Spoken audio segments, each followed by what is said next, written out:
Council here, Lori, is there anybody that we're missing?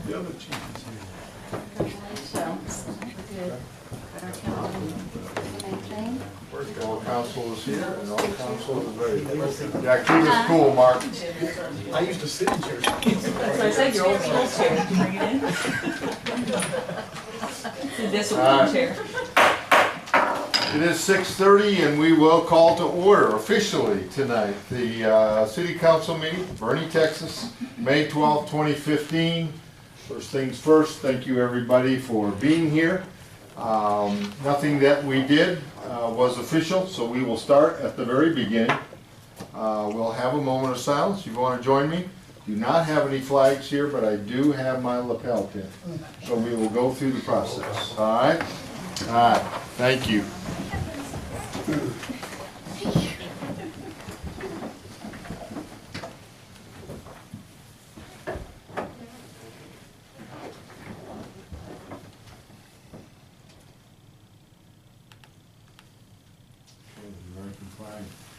I pledge allegiance to the flag of the United States of America and to the republic for which it stands, one nation, under God, indivisible, with liberty and justice for all.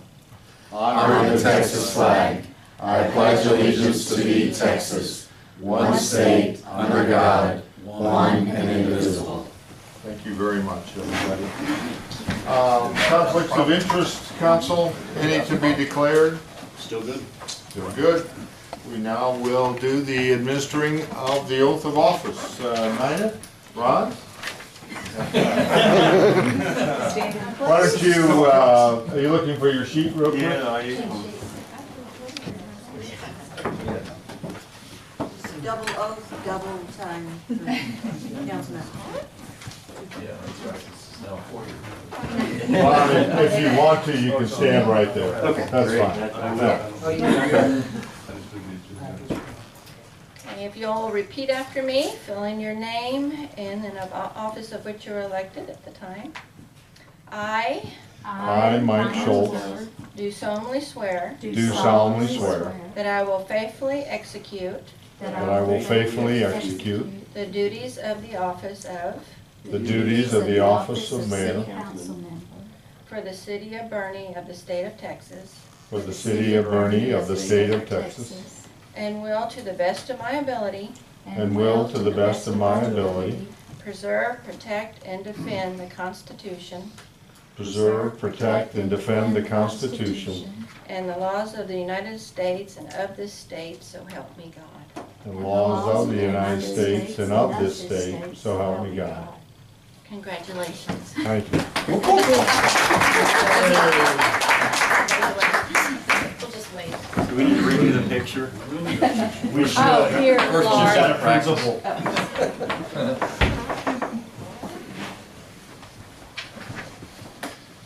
Okay, council, item number 4 on your agenda. You know, we do this every year after election time.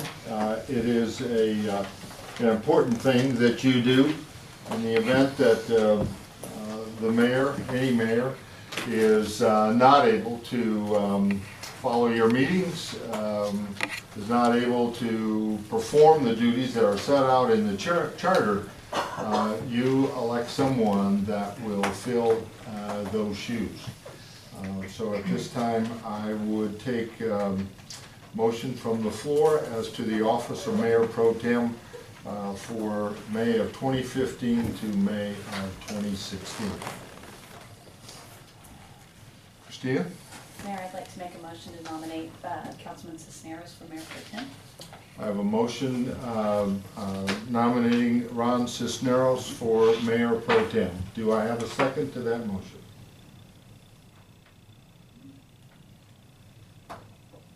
That motion dies. Is there another motion? Mayor, I make a motion to nominate Jeff Haberstroh for Mayor Pro Tem.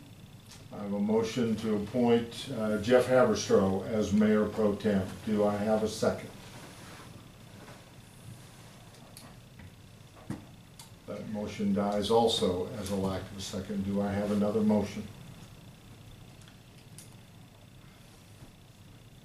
Mr. Mayor, I move that we elect Ron Cisneros as Mayor Pro Tem. I have a motion to elect Ron Cisneros as Mayor Pro Tem. Do I have a second? I'll second it. Have a second. Any questions, comments, council? All those in favor say aye. Aye. All those opposed, same. Motion carries 5-0. Congratulations, council. Public comments. This is the opportunity for the public to make any comments that they would like directly to council as a result of Attorney General's opinion. No comments can be made back from council. It's not a scheduled or an agenda item. I do have one that is signed up, Dan Rogers. If you would stand, please, Dan, if you're able there. And Is that age or? If you're, I know the chairs are pretty tight in here. So, Dan, although everybody knows your name, if you'd state your name and address for us, please. Yes, I'm Dan Rogers. I'm President and CEO of the Boerne County Economic Development Corporation. I live at 36 Allen Road in Comfort, Texas. And I'm here tonight to thank the mayor and the city council for a great 9 years of economic development work here in Boerne and Kendall County. We were laughing coming up. I don't know if it's an omen. If it is, I'm sorry. This is where I started 9 years ago, and this is where I get to finish, I guess. So that's kind of fun in a way. I'm sorry about that. But Ron, thank you very much too for all that you've done. Jeff, you're not through. Jeff and I are going to Las Vegas to ICSC to recruit businesses. My last official day is the 29th of May, and it's been a great ride. I've appreciated everything and all of the things that we've done here. I think there's been some great accomplishments. There are a lot more coming, and I just hope everybody is prepared for what we have. Now, when I started, Mayor, it wasn't quite as easy as it is today, and I appreciate that very much in your leadership. We had some tough goes for the first few years, not only the economy, but some of the folks that had moved here 2 and 3 years before was ready to close the gates, and that's not happening any longer. The gates are wide open, I'm afraid. So thank you very much. I don't want to take any of your time. I know this is a close meeting. So I thank you again, and thank you for what y'all mean to us. And Jan and I are moving, probably in the August time frame. We'll be going to Flower Mound to be with our kids, and I just found out 2 weeks ago that my daughter, who's been in California for 13 years, has now accepted a position with the Celanese Corporation in Irving at their headquarters as the #2 person in HR for them. And so our family's going to be all together. So thank you. Congratulations, Thank Dan. you, sir.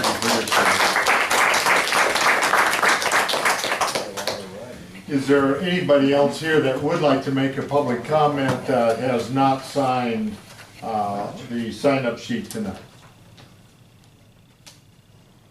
Seeing no movement, then we'll go on to the consent agenda, council. Here we have 3 items. First of all is the approval of the minutes of our regular scheduled meeting on April the 28th. Our second reading of ordinance 2015-11. This was an ordinance establishing and reestablishing fees and charges for activities, goods, and services. And resolution number 2015 R43. This was an agreement for our annual tree trimming through the LCRA, Lower Colorado River Authority, here in Boerne. As you know, you can break these out. You can take them as a whole. Your wishes this evening. should I take a motion? I will. Mayor, I make a motion that we approve the consent agenda as presented. I have a motion to approve the consent agenda as it is presented. Do I have a second? I'll say. Second, Ron. Thank you. Any questions, comments, council? All those in favor say aye. Aye. All those opposed, same. Motion carries 5-0. Item number 7, consider resolution 2015 R44. So resolution rescinding resolution 2014 R63, authorizing the establishment of a citizen advisory committee to review and comment upon the development of municipal planning studies and related planning issues that may arise from time to time. Council, there was some discussion about changing a little bit of the makeup of this, and what we found a little bit different than what we typically have here is a committee where we had a staff person that really was in the chair position rather than an advisory position. Ron Cisneros, your Mayor Pro Tem, has agreed to let there be an appointment of both Nina and Jeff Haberstroh as co-chairs of that. So we are changing up a little bit of language in there, and then we'll be the appointment after that. Are there any questions about the changes in this resolution? If not, I'll accept a motion. Nina? Mayor, I make a motion that we approve resolution number 2014, 15. oh, I'm sorry, 2015 dash, oh, okay. I'm all confused, I'm sorry, I I'm know. sitting here looking Change the at it. environment on you and everything. I You're make doing a good. motion that we approve resolution number 2015-R44 and a resolution rescinding 2014-R63, authorizing the establishment of a citizen advisory committee to review and comment upon the development of municipal planning studies and related planning issues that may arise from time to time. We have a motion to approve resolution 2015 R44. Do I have a second? Second, Ron. Thank you. Comments or questions, council? All those in favor say aye. Aye. All those opposed, same. Motion carries 5-0. Thank you for your support of that. Item number 8, consider the mayoral appointments to the Citizens Advisory Committee, and you'll see under number 8 there the approval, the recommendation being co-chairs for this committee, and that being Councilwoman Nina Woolard and Councilman Jeff Haberstroh. We accept Ron? the motion. I will. Mayor, I move that we approve the mayoral appointments to the Citizen Advisory Committee as presented. We have a motion to approve the mayoral appointments for the Citizen Advisory Committee. Do I have a second? Second. Thank you. Any comments, council?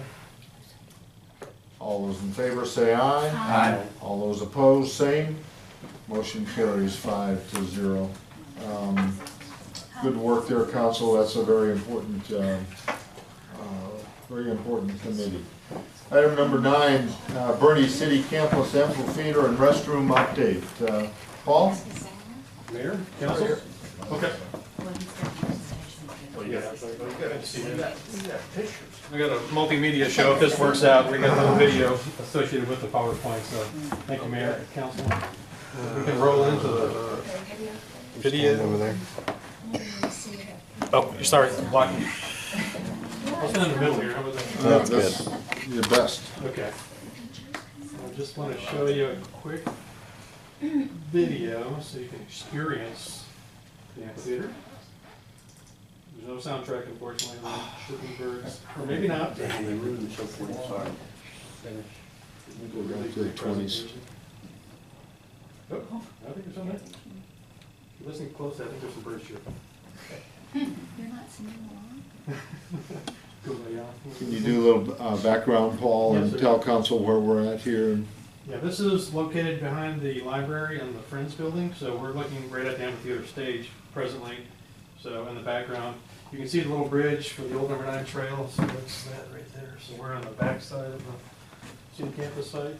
You're seeing the terraces for the amphitheater, and of course the main stage. What you saw earlier on the left was the restroom structure. So I just wanted to just orient you and kind of see what it looks like in the background with all the trees and all the greenery.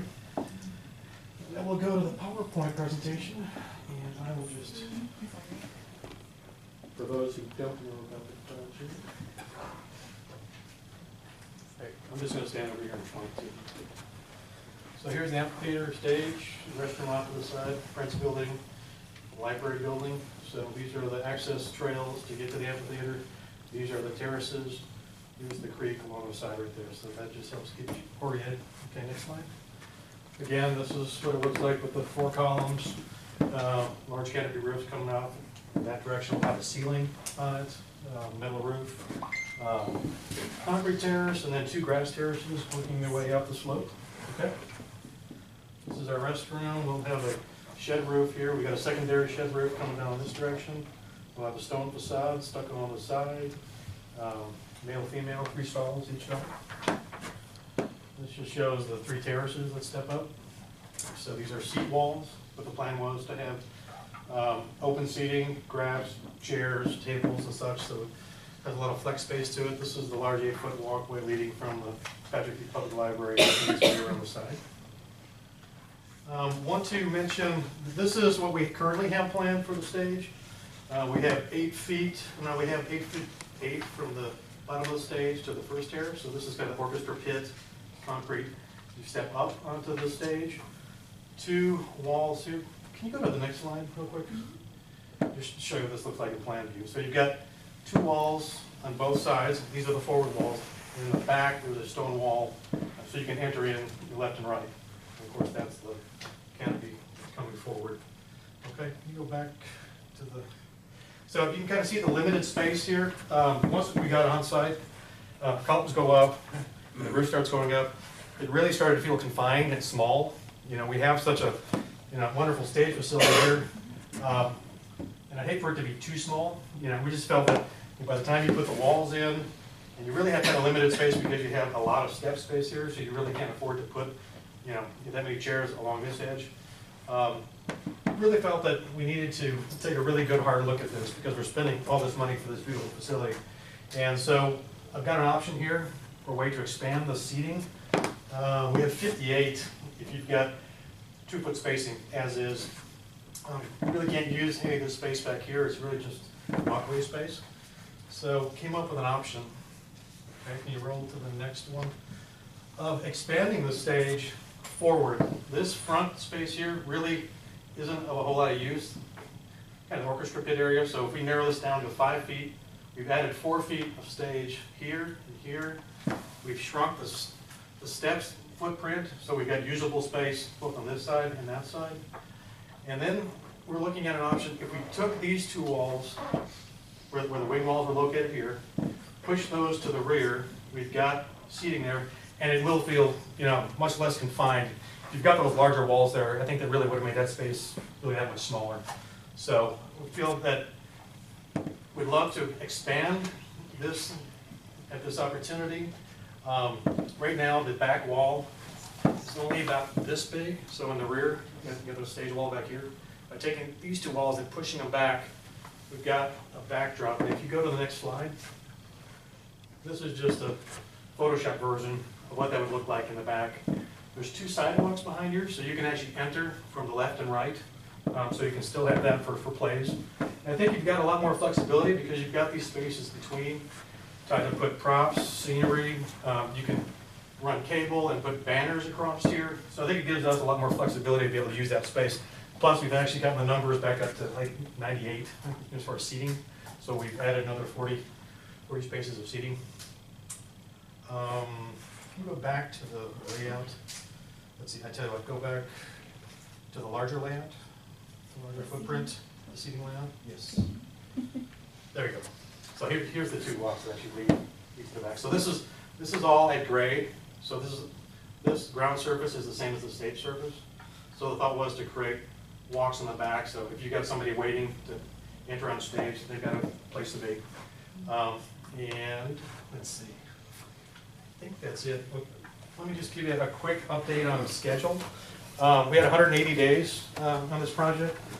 I found out a way to make it rain. You actually dig a hole in the ground. Keep digging. Keep digging, yeah. We've got 57 rain days on this project already. So we are currently, we had a substantial completion date of June 8th. Right now we're at August 10th, just on the number of rain days that we've had. I looked at the outlook for the rain in the next 2 weeks, 50% rain or more. The contractor's out there working as best as he can during these wet days. He's actually working on the canopy right now, where, he was today, even though it was a little bit moist. So right now, they're really focusing on getting that roof on the structure. Also wanted to mention, let's see here, we've got $3,400 of contingency funds left in the project. I did talk to the contractor. We do have an amount of $12,000 not to exceed to be able to push this out and to rework the walks and to rework the stone walls in the back. We can fine tune that number with the contract, but that's a number not to exceed that he felt comfortable with after speaking with him today. I think that's kind of the gist of the situation. We wanted to get some input. So Paul, what you're doing is you're proposing that we add $12,000 cost to the project and make it a much bigger and usable space. Correct. Your boiler down is exactly that. Okay, Nina? I guess I'm confused because you have on option 1 to remove the walls. Is that total removal?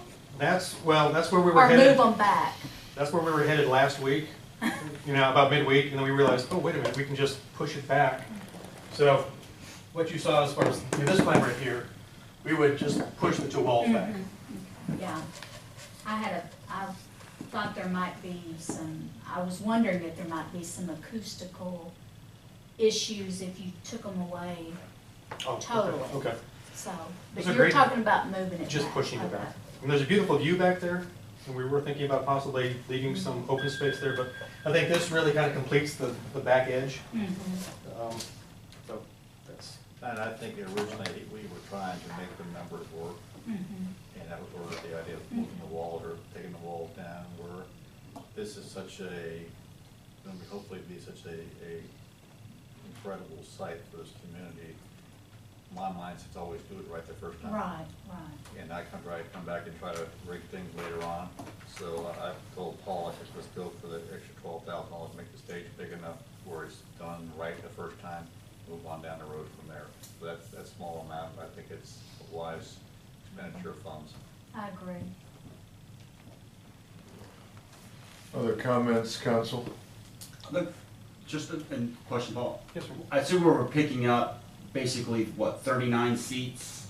Is that correct? We're going from 58 currently to 97. 97. How much square footage do we pick up on the stage? couldn't. About 300. 300. Well, I mean, 13.4, but I didn't know what it was prior to. 1,000. 1,000, just a little over That's on the prior slide. Couple back. This is the outline. This is the This is the outline of the actual canopy. So the canopy actually covers all the seating area. So we just kind of maxed it out, kind of pushed it up where the canopy outline.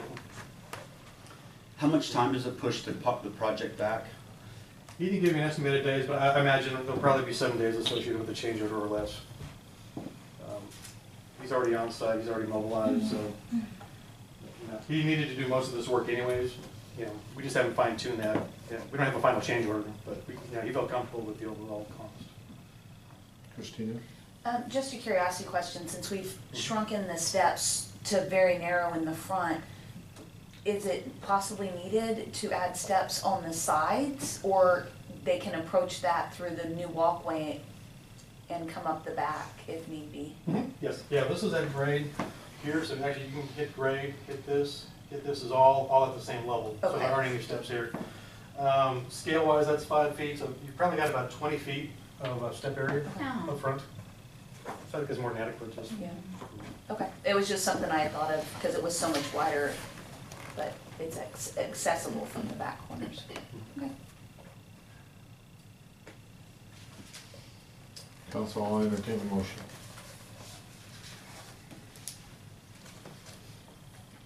Well, I'll tell you what, we don't call for that. I tell you what I would like to do is I would like to get a little bit of a consensus for staff to move on this, because we do have it. This is going to be funded out of our reserves, correct, Ron? Okay. Consensus to move forward, is that what I'm seeing? Yes, Okay. Thank you. We will do that. One other thing, Council, would you check your electronic devices for something's ringing or buzzing or doing something? Would you mute those or whatever you need to do, please? Just distract. All right. Item number 10, legislative update. Kirsten? Yes, Mayor and council members, if you're okay, I'm kind of hammed in, I'm not gonna move. So I'm just gonna speak, I'm gonna try and, just tell you when to switch the slides. And I'm just, there's a lot of information on these slides, so I'm just gonna go through the ones that are kind of moving. And if I don't talk about it and it's on here, it's because it's still pending and it's originating committee, okay? And as you can see, we only have 21 more days left to go, so we're getting close. May 14th, 3 days from now, is the last day for the House to consider the second readings of House bills and House joint resolutions. And May 26th will be the last day for the House to consider second readings from Senate bills and Senate joint resolutions. Monday, June 1st, we will be done with our legislative session for the 84th legislative session, regular session of Texas. Okay, so like I said, I'm only going to talk about the ones that are moving, unless you stop me and you want to ask about something. House Bill 2440 is on the move. It's been sent to calendars in the House. And that one basically will make a transportation network company like Uber and Lyft, and they will not be subject to city ordinances. They will only have to get state permits. And so it basically will preempt anything that has to do with Uber or Lyft. And Preempt local control. Yes, sir. The city regulation of raw milk cells, you kind of think about why is that here, or why do we even have that here? But it's just another one of the preemption bills, and it will preempt any city regulation having to do with health, safety for basically in the county, Brenda Bell, looking at any of the raw milk cells. So I've put it into this, and it is actually in the Senate now. Are you moving past 142 right now? No I'm red light moving cameras? past 142 because it's still happens, pending. what happens to cities that has red light cameras up? Do they have to take them down? They'll take them down, but Really? right now it's still pending. They'll only take them down, they won't be issuing any citations off of them. That probably could still be there, they probably could still be used, but I think most of, and I could be wrong, and probably Chief Kohler can correct me if I'm wrong on a lot of these things. They're generally leased in some form, some part of the cities, like I think Houston has just a contract, but they pay. Take a percentage off the companies take a percentage of the citation. That's right, and so they Okay. generally will have some sort of an out in the contract. But that one's sitting there, it's still pending, so I don't know if this far gone. Well, I thought it was moving forward. Well, because it's preemption bills move forward, it shouldn't have been on that side, it Okay, should have been. gotcha. Sorry. Still pending though. Relating to, on Senate Bill 267, relating to the regulations of rental accommodations, in that one, basically you can't have any ordinances that will say that, tell somebody that they can choose to rent to or not to rent to somebody based upon how they're going to earn the money. It's sort of, if you get vouchers for paying rent, you cannot then say, you can't have an ordinance allowing somebody to make a choice off of that. On the SJR 22. Oh, hold on. That didn't make any sense at all, I'm sorry. Kirsten. I'm So sorry. you gotta speak English for me. My apologies. On this one, you can't have an ordinance which will allow somebody not to rent or choose to rent to somebody based upon where they're going to get the income, based upon their income. You cannot choose to rent to somebody based upon their income or how they're going to pay the rent. So sometimes you'll get vouchers to pay rent. You could not have an ordinance that would allow someone to choose not to rent to somebody because they paid for it with a voucher, with an assistance voucher. Isn't that like a federal I'm law? just telling you what's in the bill. I just why? telling you how the bill has been written. And so, yes, it's an odd bill. May not enforce ordinance prohibiting owners from leasing or refusing to lease because of a person's lawful source of income. So that one is on the books here because it will preempt any ordinance by the city. or any municipality. SJR 22 and HJR 61 is being considered in calendars. SJR 22 was reported as favorably in the House, and it allows hunting, but it also has an exception for populated areas. Municipality can enforce the discharge of a weapon in a populated area due to the public safety, but people have a right to hunt. It will be a constitutional amendment if it's passed. This HJR means it will go up for a constitutional amendment, and if it's voted on, then people have a right to hunt. The municipality can only then regulate the discharge in a populated area. Okay, on this one, on the revenue caps, on the stalling, the 1965, it is now back on the move since we've done this one. It is now changed from the rollback of inflation plus 1% to from 1.08 to 1.06%. So I've got Sandy in here so she can talk about how that has changed, but now our rollback rate has gone from 1.08 to 1.06. It's been reported as favorable. If your rollback rate exceeds 1.06, then you have to move to an automatic election. And that's one of the big changes, is the automatic election. Before, it was only a school district had an automatic election if they were going to exceed that 1.08. For cities, if they were going to exceed the 1.08, it could be a petition could be signed by the citizens and force you to go to an election. But now it's an automatic election if you exceed that 1.06 instead of the 1.08. And now this is sitting on the calendars in in the House. In the House, right.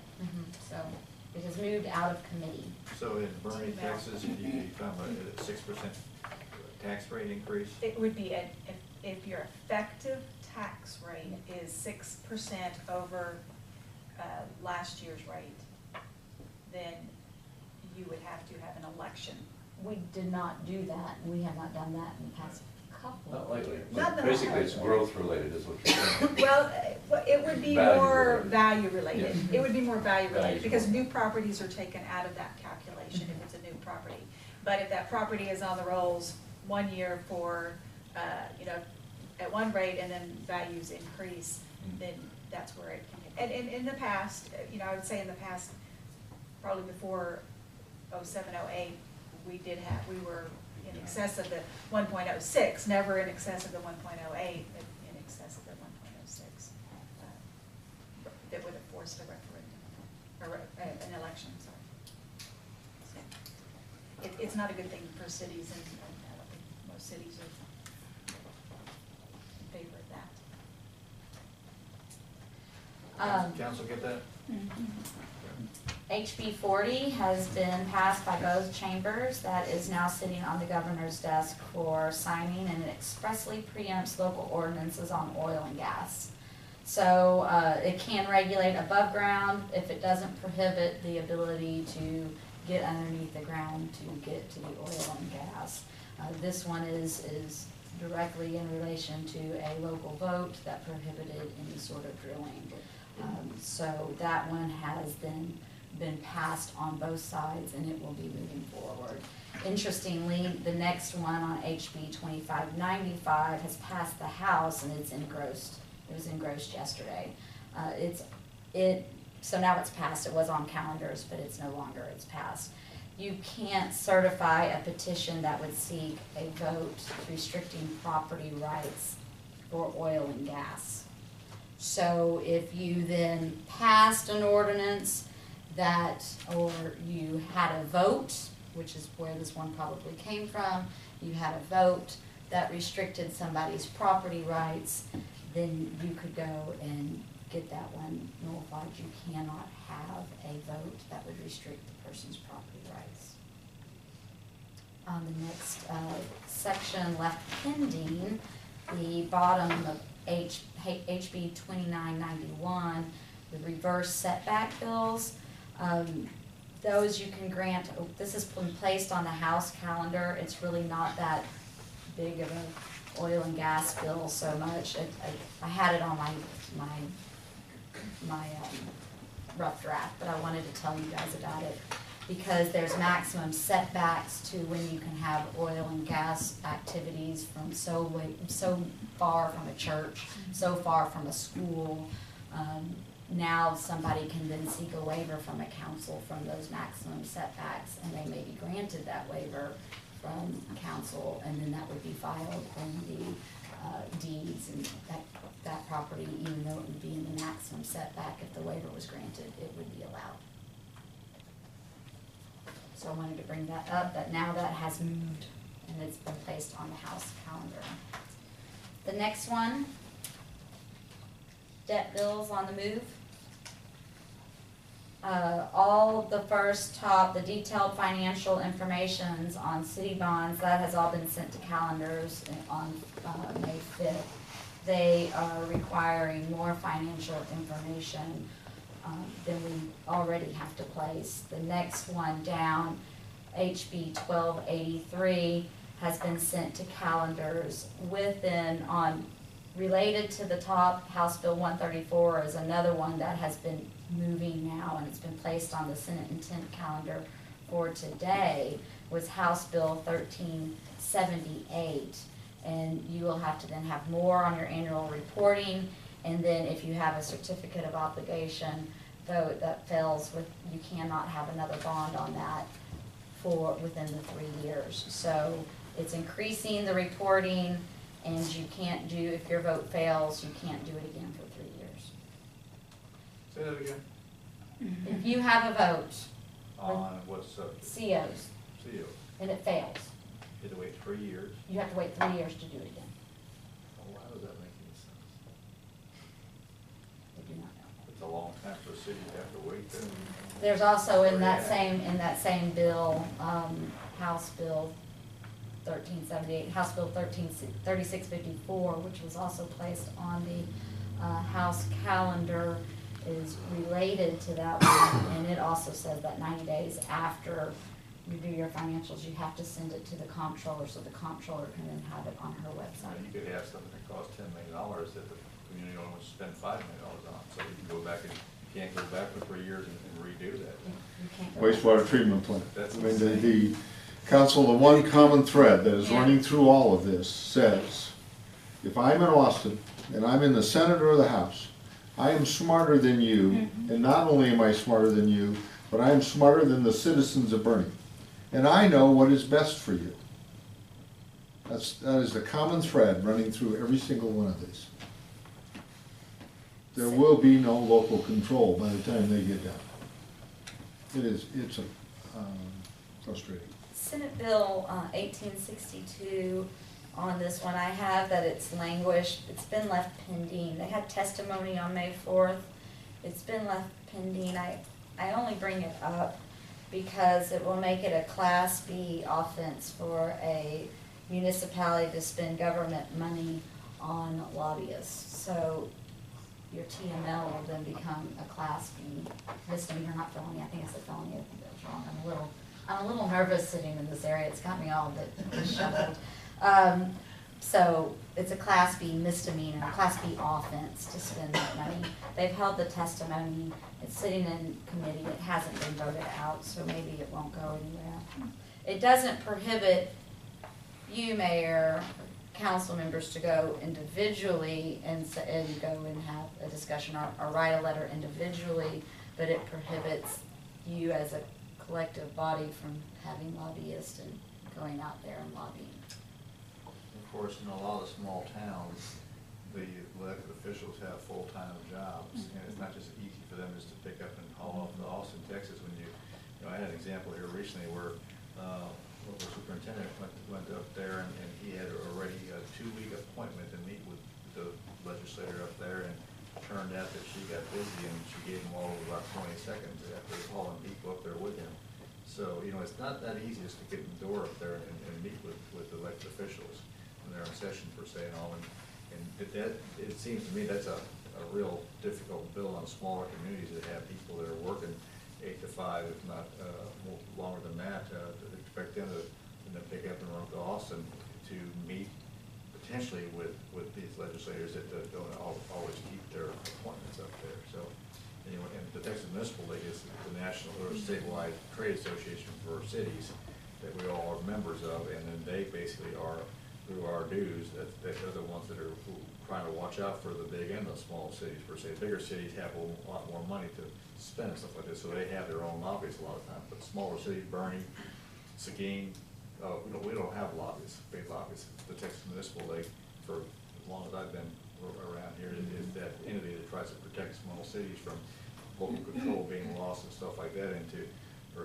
whatever legislator proposed that thing. I'd like to find out what his real goals are here, because it seems like it's hurting smaller communities versus helping them by doing that. So it's just government money, right? Yes. Taxpayers' money. So, But what they're saying is we so pay dues. businesses can, Yeah. yeah, But if we pay dues to TML, Right. TML Yeah. cannot go over it. so we won't have a voice, but Right. everybody else. Not a collective. You lose your voice in a lot of ways. Yeah. Not a collective voice. Yep. Next slide, please. House Bill 2221 is really the most important one to put on, to talk about just a little bit here. It's changed. It's been voted out of committee since I wrote this. It's been placed on the House calendar. It has a lot of information, a lot of strict stuff for annexations at all, for any type of annexation. Annexation of a place of less than 200 citizens are gonna have to have a petition signed by more than 50% of the voters of the area that approve the annexation.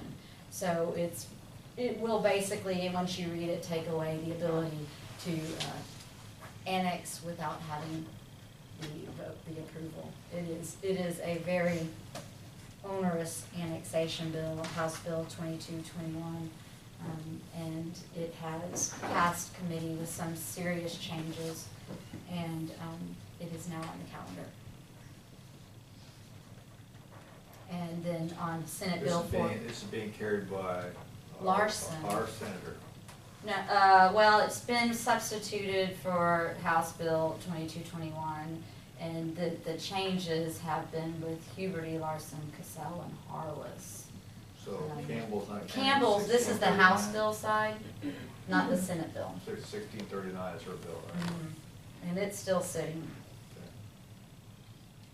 This one has been placed on, now I will say it was placed on calendars for today, and as of the time at 5 o'clock, it hadn't moved. You could so. conceivably have a ring around the city, it could grow, and then all the taxpayers inside would be punished because their tax rates would have to go up as you have increases in your costs and all. So I mean, this is like, how does this make sense to again, to smaller communities? It's like you can't grow your business is what this means. You can't add more. You gotta put a limit on it to people that are already in the city. You won't have the luxury of additional ad valorem tax or additional folks. You gotta go up on their taxes. That's the only alternative.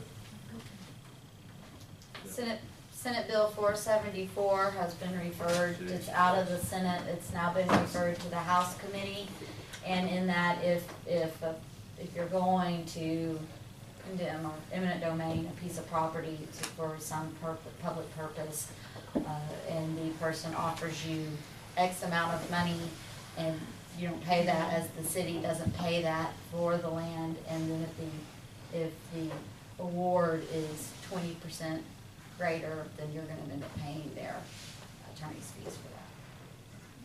That one is now in the House. It seems that we can't get through a legislative session without something on eminent domain. There's always a change on eminent domain. Okay, on the next one, on transportation, House Bill 392 allows the county, this is an interesting one, it allows the county to implement a $10 fee for all the cars in the county. When they register, then I'll go straight to the county. That was sent to calendars. That was sent over to calendars now in the House. On HJR 13 and House Bill 13 that has a public hearing on the Senate on May 13th. And it will dedicate sales tax revenues to highways. Interestingly on that one too, and it's been referred, is the Senate Bill 5 and the Senate SJR 5 referred to House Committee, and that will dedicate some portion of auto sales taxes to the highway fund.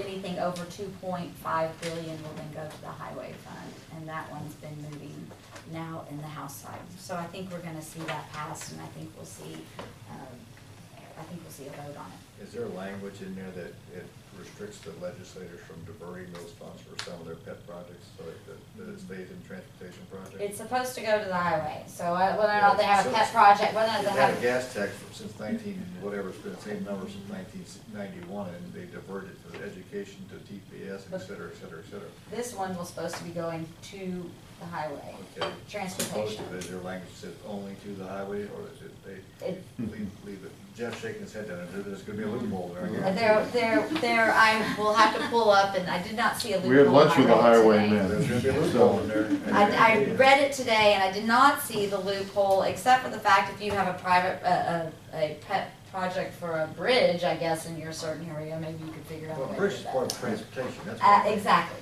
It goes to transportation. exactly. The challenge with it is that it specifically has to be used on certain types of projects within the transportation department, but it allows for diverting those funds for debt. So they could, at some point, decide they want to take the whole $3 billion and pay off debt. But doesn't it have to be debt related to transportation? Yes. So it has to be debt related to transportation. But it still moves it away from new projects, and It- that's the thing that needs to get dealt with, is that the money gets put towards new projects or existing projects on MPO budgets and calendars, because we put together a 20-year calendar, so to speak, and it needs to go to those projects. So we gotta deal with the debt language, and that's the only way that could move that money away from a new road project or a current road project. Because right now it's for any transportation. Okay, on the next one, all of these are moving. Everyone I'm sorry, next slide. Moves moves election date from the 2nd to the 1st Saturday of May has been referred to Senate committee, so it is now out of House. Why is that a good thing or bad thing?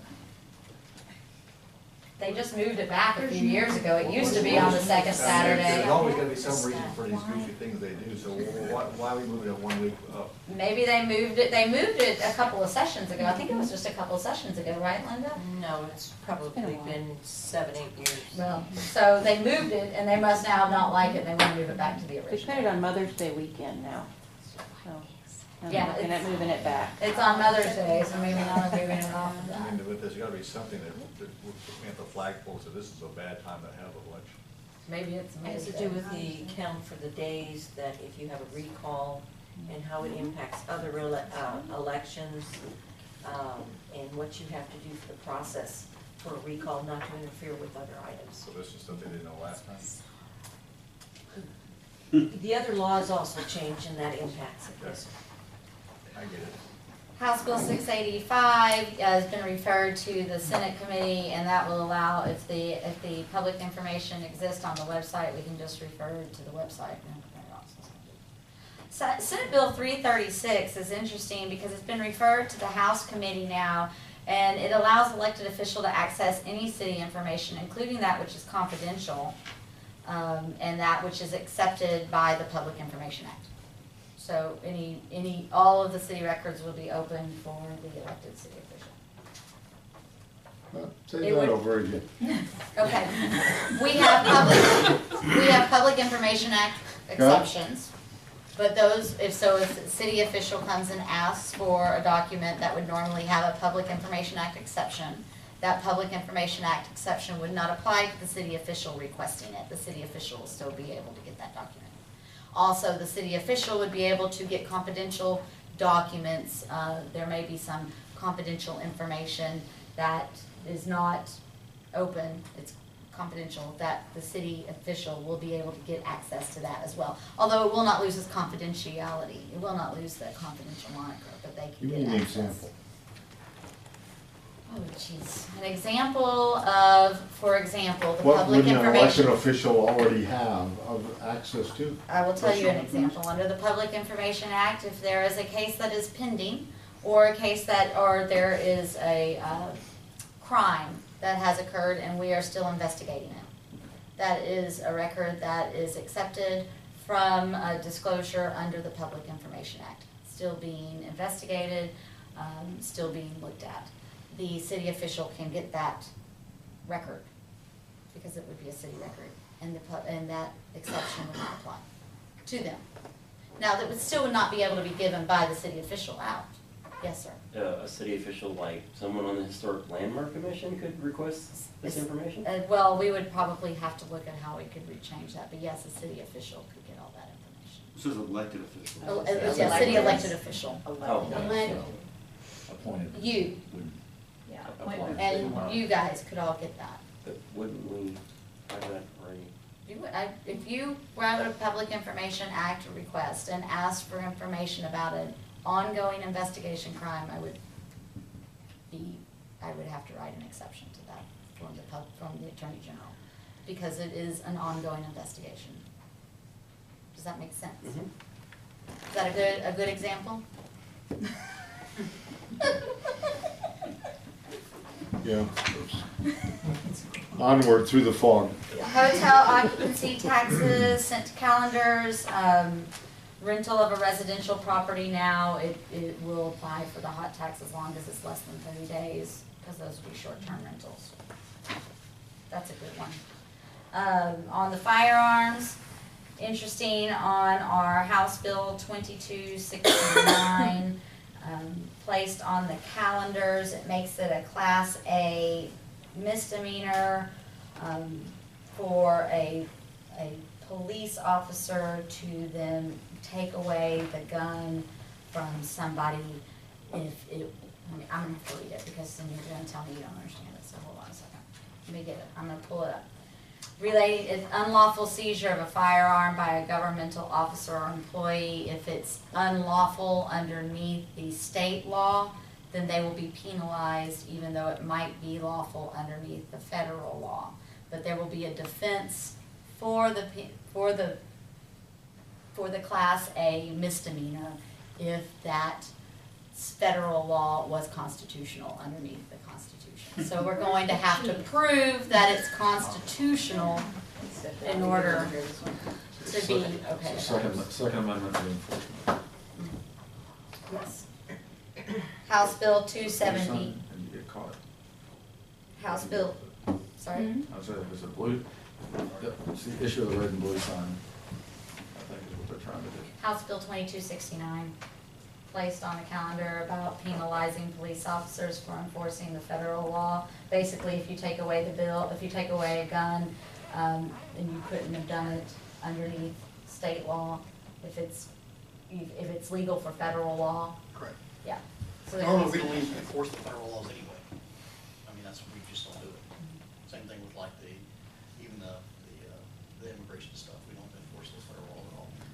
So I don't know what, I mean, the attorneys are making it for a reason, so I'm sure someone did something. Ask your question, you wanted? No, I just wanted wanted clarification from Chief. House Bill 278, so that everybody. Serious one. Yes, everybody should feel more comfortable because one step closer to being able to openly carry a gun. Placed on the calendar for 5/13. Texting while driving. Texting while driving is over in the Senate side. And it's being considered for a public hearing today. I think that one will probably pass and make it to the governor's desk. Senate Bill 97 has now passed the Senate and the House, so it will be engrossed and sent to the governors, and it basically makes e-cigarettes like tobacco. House Bill 538, where the city can issue citations on county roads if they abut.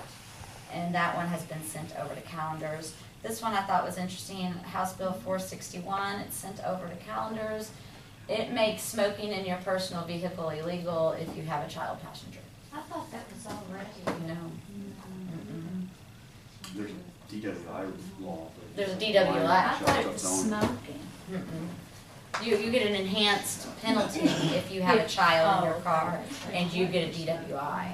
They haven't made smoking illegal. So you can drive with a child in your car if you're drunk? No. No. Okay. No. You don't get caught. You can't drive if you're drunk in the car at all. But you said an enhanced. It enhances the penalties. Anything else, Kirsten? No. Any questions or comments, council?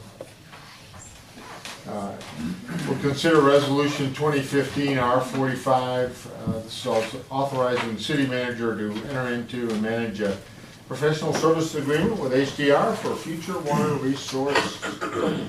Mr. Mann. Thank you, Mayor. How are you, Michael? I'm great. Good. As the council's aware, we've talked many times about our existing water supplies, and we believe that we have enough water to serve a population of 35,000 based on total supplies as well as daily peaks, and how we manage that supply is up to us. What previous councils have did for us decades ago has helped us to get to that point, and so what we were asked to do is to look at our future, decades into the future, and to put together some potential resources, potential costs, just a study of our future water resources.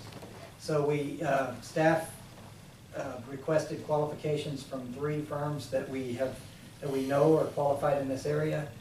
We received statements of qualifications from 2, interviewed those 2, and selected the firm of HDR based on their firm and the project team's capabilities and qualifications. So Paula Jo Lemons from HDR is here. She's the project manager for HDR on this project.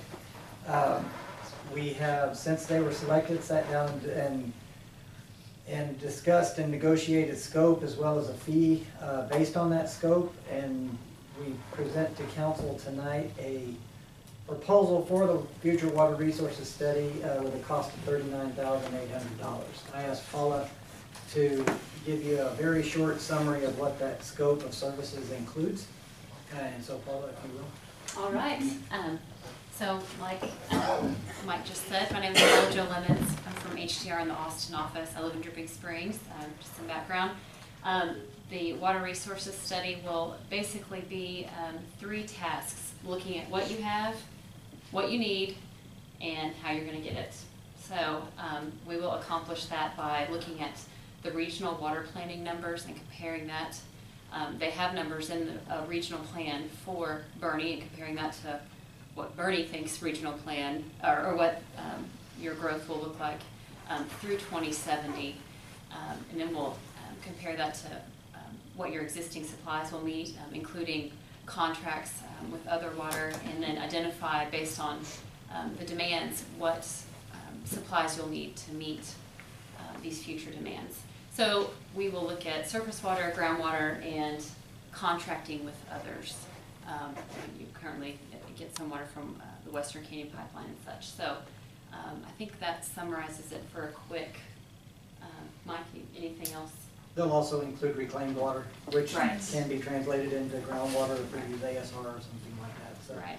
anyway, that's ASR means Aquifer storage and recovery. Thank you.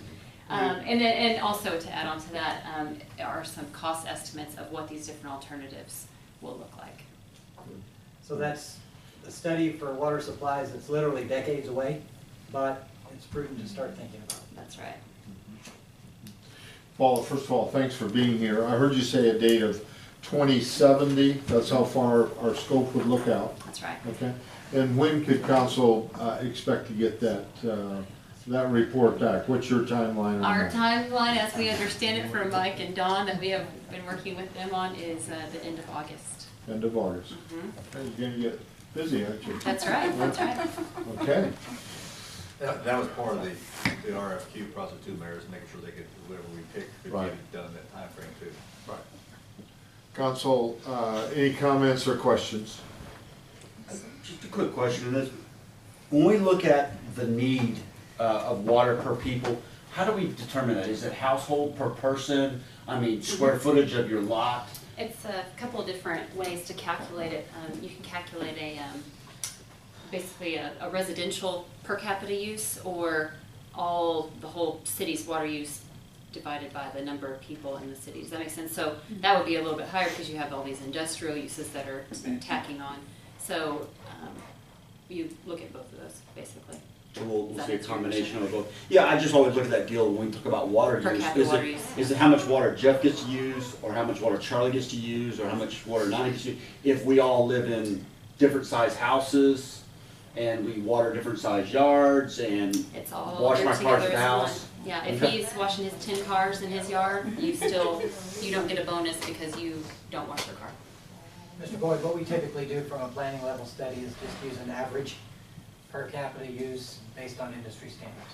And then, of course, we weigh our historical use average against that. Okay. We'll look at it. Other comments, questions, council? Motion. I will. Mayor, I make a motion that we approve resolution number 2015-R45, authorizing the city manager to contract with HDR for a study of the city's future water supplies for an amount not to exceed $39,800. Have a motion to approve resolution number 2015 R45 at a cost not to exceed $39,800. Do I have a second? Second, Christina, thank you. Any other comments or questions, council? All those in favor say aye. Aye. All those opposed, same. Motion carries 5-0. Item number 12, consider resolution 2015 R46, authorizing the city manager contract for expenditures on a pump repair of a new wastewater treatment recycling center. So Mayor, Michael? we have a brand new, well, not brand new, but relatively new wastewater treatment plant, very expensive, and therefore it has expensive equipment in it that's expensive to operate as well as repair. Oh, yeah, there it is. So what you see there is a photograph of a pump that's literally taller than I am, and there's 4 of those in the influent wet well. We have damage to one. If you see the picture on the right, that's a gloved finger pointing at erosion in the metal and an impeller in that pump, and that's due to water flowing around that block of wood that's been stuck in that impeller for some time. So the pump basically, this block of wood, was able to get into the pump, and then it didn't hurt the pump itself, but it caused vibration that ultimately caused a seal failure and caused damage to the electric motor. So we need to repair it. The original estimate of the repair was $22,000. We were able to talk to the pump supplier, who lowered his repair price as much as he thinks he can to a cost of $20,529. That is a lot of money, and it's money though, it's above $15,000, so it's a contract for repair that the council would need to specifically authorize. I might add, however, that this is not the first one of these problems that we had. One of the other 4 pumps failed due to vibration several months ago, actually probably a year ago or more, and we were able to get that one fixed under warranty because it was still within the warranty period of the plant. That seemed like a fluke at the time. Now this is the second of 4, so we know that there's a possibility, a potential strong one in my mind, that it could happen again. So in the next budget cycle, we will request funding to put vibration sensors on those motors that won't keep them from getting clogged, but it will help us determine when something's in there before a long-term problem. And go in early, remove that wood so we don't have the corrosion. Exactly. What are those, what do you think those costs are, Michael, on the sensors? Less than $33,000. Now we looked For at all 4? For all 4. Okay. We looked at options of putting screens in and those kind of things, and it came in the hundreds of thousands to the millions. So because of the depth of the wet well and those kind of things. So it does not seem prudent to try to keep the debris out. The pumps are meant to pass some debris, just couldn't handle this one. So it would have flowed right down the line if it didn't get locked. Yeah. Again, if we could get debris in, we'll try to stop it. Or I can't try to stop it, but we can try to find it. Right. For Right. damage. So anyway, Comment? what we're requesting for council tonight is approval for the $20,529 repair to the existing home. Comments, questions, council? I'll entertain a motion. Christina? I'll make a motion to approve resolution 2015 R46, approving the expenditures of funds to repair the damaged lift station pump for the wastewater treatment and recycle center not to exceed the amount of $20,529. I have a motion to approve resolution 2015 R46 at a cost not to exceed $20,529. Do I have a second? I'll second. Second, Charlie, thank you. Any other comments, council? All those in favor say aye. Aye. All those opposed, same. Motion carries 5-0. Consider untabling resolution 2015 R41. I entertain a motion. Mayor, Ron? I move that we untable resolution 2015-R41. I have a motion to untable resolution 2015 R41. Do I have a second? Second, Christina, thank you. Any questions or comments? All those in favor say aye. Aye. All those opposed, same. Motion carries 5-0. Consider resolution 2015 R41. This has to do with authorizing city manager on a cost-sharing agreement with Lookout Development Group and Kendall County Water Control and Improvement District Number 2 for the oversizing of a reclaimed water tank in Esperanza. Mayor, that's me. Appreciate it, and thank you for tabling it last time. We weren't able to quite put it together on the first meeting, on the meeting last time, but we were, as we told you, we went back to work with Lookout Group. Kirsten and I did, and along with other members of staff, and have gotten to the point where we sent you the agreement on Friday, where we had all that hammered out. The missing piece of the puzzle was to have the bids open, and this is regarding the reclaimed water tank at Esperanza, which we have the ability to oversize from the required 100,000 gallon level to 400,000 gallons. And so the bids have now opened earlier today, and we have great news there, and that's that the two bidders did bid on the tank, and with the low bidder being Caldwell Tanks, that is an entity I'm familiar with from my Buffalo's Utilities times as well. So they've been around a long time, do good work. So that was the low bidder from the WCID standpoint, and the good news for us is that was by far the lower bidder on the expansion of the oversizing of the tank, which came in at $295,000. It was $430,000 thereabouts on the other bid, so it's a good result for them. It's a great result for us. The estimate was $430,000, so it actually hit right on with the other bid. So that's very attractive with this one now. At some time ago, we did estimate or reserve $700,000 from our remaining bond funds for this project, and so we're using less than half of the reservation. If we do award this contract tonight, and we certainly recommend that you do. This reminder that there will be another tank like this on the other side of the road in Highway 46 and the ranches at Creekside. It'll be kind of a sister tank to this one, similarly sized, where we have some redundancy between the two, so when there is need for maintenance, we won't be out. As far as the reuse water system goes, we'll still be able to carry on our business there and continue to grow and expand the reuse or the reclaimed water system, which we assume, Paul Joe, will be a big part of our future for here in Boerne. So with that, Mayor, I think we'll just recommend that council approve the resolution allowing the city manager to enter into and manage the cost-sharing agreement with Lookout Group for the oversizing of the reclaimed water tank. Jeff, would you tell me again the name of the company that you are recommending that we award the contract to for me? Well, we are actually, the contract going to be awarded by the Lookout, the WCID. Okay. Right. So we're actually working with them. Our agreement is with them for the oversight. So they are going to award a contract to Caldwell Tanks. Okay. But you need approval tonight for the expenditure of the, did I hear $295,000? Yes, sir, to enter into the cost-sharing agreement, which calls for the And expenditure. $295,000 even? Yes, sir. No pennies or anything else? No pennies. Okay. Council, other comments, questions? We just need your approval to enter into and manage the oversizing contract with the Lookout Group in the city of Boerne and the Kendall County Water Improvement District Number 2. And in that contract is the $295,000. $5,000. We just need to approve enter into a contract. Okay. Questions, comments? I'll entertain a motion. Madam? Mayor, I make a motion that we approve resolution number 2015-R41, authorizing the city manager to enter into and manage a cost-sharing agreement with the Lookout Development Group and Kendall County Water Control and Improvement District Number 2 for the oversizing of a reclaimed water tank in Esperanza.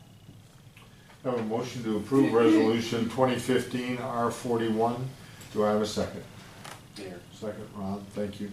Any other comments or questions, council?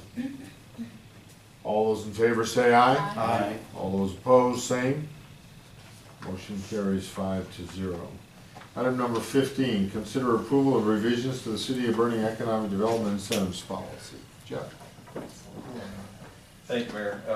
It was January 2012 when we passed our first economic development incentive guidelines, and as I mentioned to you back at the March 24th meeting, we hired Greg Last, who Dan Ryder's introduced me to, from EDT Best Practices. He assisted us with putting the best practices into a new policy, some revisions that just a lot of refinements, definitions, some helpful guidance we think strengthens our procedures and protocols, what they have to do, what we should do, documentation, follow-up, and of course we try to also focus in on eligibility, and that's hard to do. We wanted the council to maintain their flexibility, your ability to say yes to one project and no to another, strictly based on the merits of each one.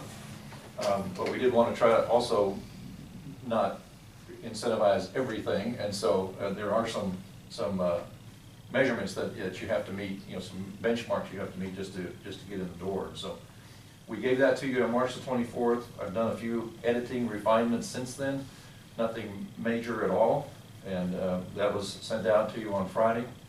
And so this is a policy that the EDC has had input on and has advised us upon, and we're ready to move forward with it at this point. And so we're requesting your approval tonight of the revisions to the City of Boerne Economic Development Incentives Policy. Coats on, Council? coats off. Comments, questions? I'll entertain a motion, Ron. I move that we approve revisions to the City of Boerne Economic Development Incentives Policy. I have a motion to approve the revisions to the City of Boerne Economic Development Incentives Policy. Do I have a second? Second. Second, thank you. Comments or questions? All those in favor say aye. Aye. All those opposed, same. Motion carries 5-0. Receive recommendations from the Planning and Zoning, number 16, Council. Consider deviations from the subdivision ordinance of 2007-46, street crossing standards for Meager Springs. Mr. Turk. Thank you, sir. This particular agenda item is being brought about because of when we approved what was the Miller tract and now is Regent Park. There were 17 acres in the northwest corner which were basically separated from the body of the remaining development. We had zoned that property for 1 acre lots and fully anticipated that it some way or another be incorporated into Meager Springs, and they're going about the process of doing that. The two property owners, Israel Fogo with Regent Park and then Bitter Blue, Denton Communities with Meager Springs, have got together. They have, Melissa's the next, we have one with the subdivision. In this particular case, these two lots are existing within Meager Springs. We had a public hearing at the last P&Z meeting where we considered a vacate and replat of these two, a replat of these two lots in order to create the right-of-way access to the 17 acres. There was no input from the public hearing. There we had comments from a couple of the neighbors and they approved it. And so going forward, the development here will have 10 lots in the 17 acres, and the cul-de-sac will be extended from point A to point B. The question at this particular point in time is, Pate Dawson has requested a approval to deviate from our typical street cross-section. Minger Springs itself has been going on for 10 years. They've been working as underneath different subdivision guidelines. They're in the private streets, and their particular cross-sections are 50 foot of right-of-way and 28 foot of pavement. Right now, because this is a new subdivision, they would fall underneath our existing subdivision rules, and the cross-sections for that is 54 feet of right-of-way and 30 foot of pavement. What they have made the request for is the deviation to go to the 50-28, so this particular 10 lots would have the same characteristics as the remaining portion of Minger Springs. The Planning and Zoning Commission met on May 4th, and their recommendation to City Council was that they approve the request from Pate Dawson Engineers for a 50 foot of right-of-way and a 28 foot pavement section with no sidewalks. There are no other sidewalks within the residential development of Minger Springs. And staff would suggest the council approve the request of Pate Dawson representing San Antonio Minger Springs Unit 3A for a deviation from the Table 3.4 street cross-section standards for Minger Springs Unit 3A, which would basically be a 50 foot right-of-way and 28 foot pavement section without sidewalks. Questions or comments? Council? Entertain a motion. You bet. Mayor, I'd like to approve the request from Pate Dawson Engineers representing SA Minger Springs Unit 3A for a deviation from Table 3.4 street crossing section standards for Minger Springs 3A. We have a motion to approve the recommendations from Planning and Zoning in reference to the 10 lot residential lots in the subdivision of Minger Springs. You have a second? Second, Ron, thank you. Any other comments or questions, Council? All those in favor say aye. Aye. All those opposed, same. Motion carries 5-0. Council, we'll start with you tonight. Any announcements or anything that any of you want to make? Counselor? Ron? Yeah, Staff? Chief's got something. We got back from Atlanta, we won an award for the records management system that we have Tyler Technologies. I believe it's in 23 states, 120 users. We were selected for the implementation of the iPads, and it was actually pretty neat because when you went to the classes and stuff like that, they had a lot of references to Boerne and everything else. So I think it gives a lot to Mike and our staff. You know, you simply have an idea and they bring it to fruition to make it happen. So, you know, without IT and the staff, you know, putting one foot forward at a time, we wouldn't be able to accomplish this. We have a little ways to go, but I think it's a big accomplishment for the police department. It really is. So, and thank y'all for your support of that iPad program. So it's great. Congratulations. Others, Ron? Mr. Barber's got a contest for you, man. Okay. Year 8, Preservation Month, so the short landmark commission, so houses of Boerne, so stay within the city limits. And the application's on the back, fill out the addresses, name of the business, and we have a wonderful sponsorship package again, so well received. We had a wonderful historic homes tour, the mayor's house was on it on Saturday, and it was hosted by the Boerne Area Historic Preservation Society, so thank you for doing that, Mayor. And just want to mention the Art Al Fresco is live, so if you want to get online, artalfresco.org. We've got 7 artists and 12 sculptures right now, so it's up and running. It closes on May 30th, so hopefully we get a great cross-section and a selection of public art. Linda, I'm assuming that we'll have an Arts Committee presentation at that time, update? Yes, sir. The Arts Committee, of course, will have to jury. Thanks. I know Kirsten. Anybody else, staff? Ron? Mayor, just to inform you and the council, we're trying to always be out there in different areas trying to help our customers. And the retail merchants have been struggling for years, as we all know. They've kind of had a very loose-knit group, et cetera. And I've had my staff from CVB start attending those meetings. The idea being to find ways we can help small business people, promote them. That stuff took much a mile. So got staff actively now meeting once a month in their monthly meetings with the retail merchants. It's being hosted by the chamber, so the chamber and the city are now working with the retail merchants together, trying to find ways to further their missions and trying to further put on the statewide, if not national scene, hill country mile, that type of stuff. So I think that'll be something that we can do to reach out and help them with some parking issues and all. You know, they have Diva Nights, for example, down there, and one of the questions was, well, who is your target market there? And they said, well, locals. Well, why wouldn't you want to target Kerrville, San Antonio, Fair Oaks, Cordillera, stuff like that with Diva Night type thing, and maybe get those ladies to come to town. So we're trying to work with them and help them and get them a little stronger. We know the downtown area, the Hill Country Mile, is very important to us, and if we can get the downtown merchants that and that stuff to have a plan and a goal, I think it's a good thing for our downtown area.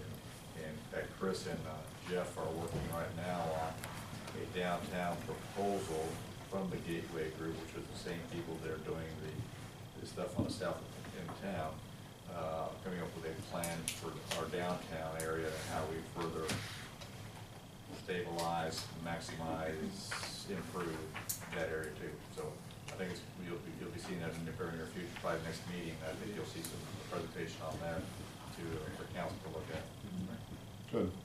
Jeff? Mayor, just quickly, first of all, thank you for the opportunity to go to ICSC, that's the International Council of Shopping Centers. It is in Las Vegas. I promise to have no fun at all.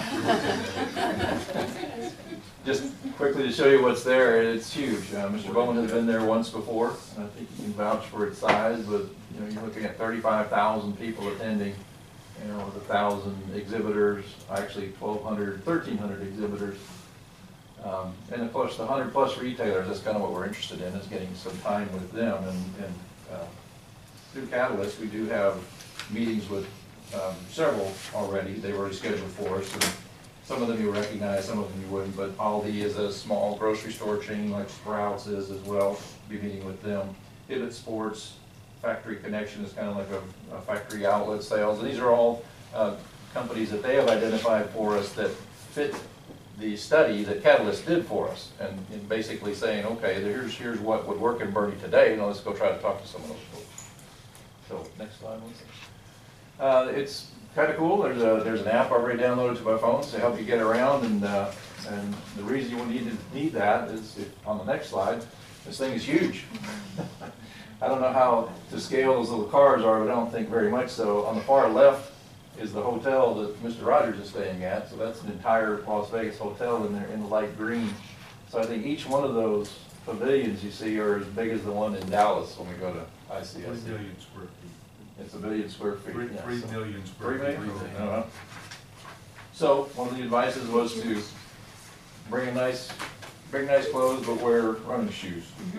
So we do have meetings that will be literally in all of those different areas. So getting from place to place, we'll have to figure that out. And logistically, we may divide up on some of us and say, take some of the Catalyst people with me and others Dan might handle. But in order to make the meetings that we have scheduled, if they're too close together, kind of like being in college and getting across campus in time for your next meeting. And then the last couple pages here just shows you the sheet that Catalyst has put together for us. I mean, you can't read it from a distance, but it's got all of our primary trade area statistics, the driving statistics, our demographics, our psychographics. Next one. You know, how far can the trade area for Boerne. And of course, what we try to do is, you know, puff up a little bit. We're a small town, but we actually have a pretty good story to tell in terms of demographics and buying power and some of the things that we know are going to be happening as far as rooftops go in the near future. So that's what that's all about. And so we're ready to go. I'm leaving out on Sunday. I think Dan and I are on the same flight actually, so, and be back Wednesday. Good. Anything else, Ron? Any other staff reports? I would confirm that you better be in shape to walk the area, because it's a lot of walking. And then the last thing, Mayor, before you close the meeting is I would just let the council know that the reports of an academy being signed for Boerne, Texas are not true. I wish it was true. Surprise, surprise. Christina, I want you to know at the last council meeting that you were not here, that I did give that proxy to Councilwoman Nina Woolard. So she made the motion, but we're glad to have you back. Is there a motion that you would like to make at this time? I would like to make a motion to adjourn, sir. We have a motion to adjourn. Do I have a second? I'll second. A second. All those in favor say aye. Aye. All those opposed, same. Motion is approved, 5-0. We are adjourned and it is 7:54. I know. Paul, thank you.